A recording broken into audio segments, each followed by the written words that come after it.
Mojster praktik je poglobil v bistvu moje znanje iz praktika hipnoze. Moram pa reči, da zdaj, ko sem začela te module poslušati, odkar sem se vpisala v mojstra, da eno moč v sebi občutim, da delam spremembe.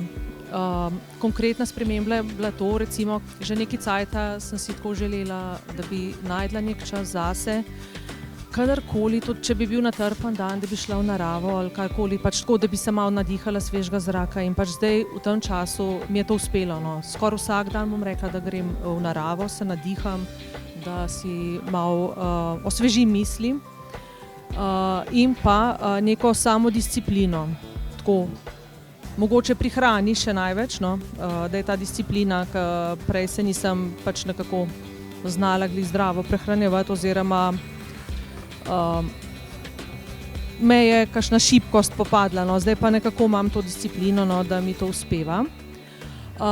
So pa še te spremembe bile, no, da ko naključni ljudje, ki sem jih tako srečala, čisto in navezala neki stik,